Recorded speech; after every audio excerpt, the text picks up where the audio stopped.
My name is Angelique, and I work at Keller Williams Suburban Tampa. Today, I'm going to be going over with you the real estate trends of the week ending November 30th, 2025.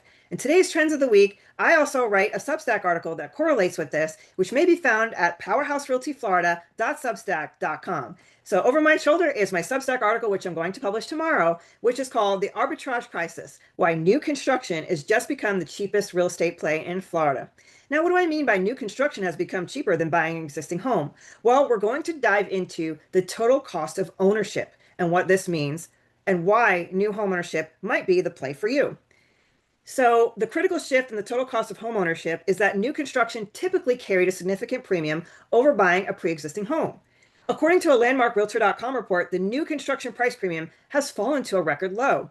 This isn't about list price anymore, it's about monthly payment. But unlike a used car salesman, this monthly payment is a significant difference.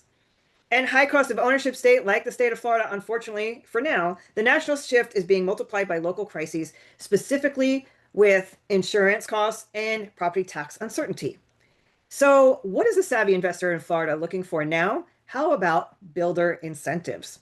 So I have a new home source professional website, which you can click here in my article, which will take you to new home builds in the Tampa Bay, Florida area.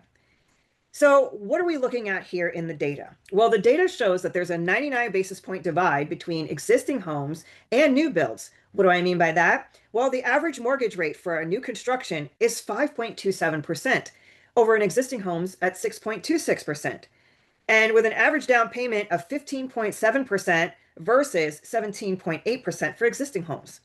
So with this interest rate gap, we're seeing a lower monthly payment for new builds versus existing homes. So the game is no longer about sticker price, it's about who controls the cost of borrowing. And right now, builders are offering the best deals on the street.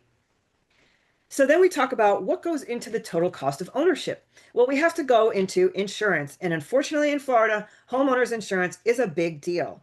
We are a hurricane state, and whether or not you live in a flood zone, your insurance rates have definitely been impacted over the past few years.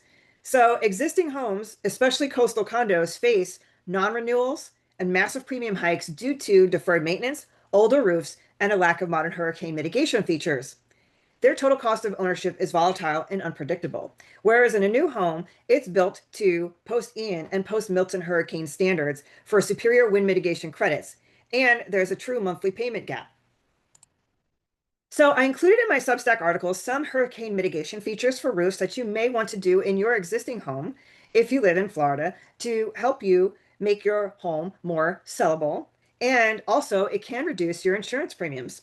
So you may want to look at your roof deck attachment, a secondary water resistance barrier, reinforced roof to wall connections, aerodynamic roof shape, high performance roofing materials, and more. And you may want to consider having or hiring a trusted home inspector to help you with a wind mitigation inspection to let you know kind of where your roof stands and what you can do to make it safer and more resistant to hurricanes.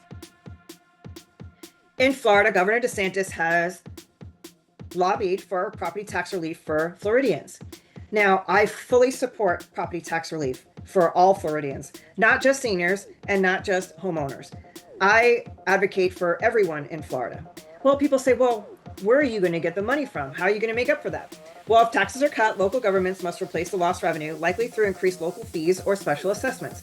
I say, if you have a kid in school, pay for your kid to go to school. But if you don't have a kid in school, why should people subsidize your child going to school? Pay for your kid to go to school. I mean, I understand public education is important and education is important in general, but why should the taxpayers be penalized that don't have children or that aren't utilizing those services? Let the people who are using those services contribute. And if they can't, if they are financially unable to contribute, well, then I'm sure that we can have some government subsidies that can be financed through other measures like consumption taxes or more tourism taxes, something where it's based on consumption. So an actionable investment strategy for this newer housing market might be to prioritize the rate buy down with new homes, abandon the old condo play, and hedge your bets on the total cost of ownership rather than exactly the sticker price. Prioritize the rate buy down. Don't focus solely on negotiating the list price of a new build. Push the builder for the deepest permanent or 2-to-1 temporary rate buy down available.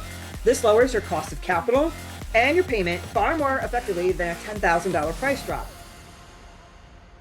Again, until the condos have been fully remodeled and been brought up to code and all the assessments have been passed, let's try and stay away from condos right now. I mean, clearly it's up to you, but this is kind of what I'm saying might be your safer bet, is to hedge your bets on the total cost of ownership.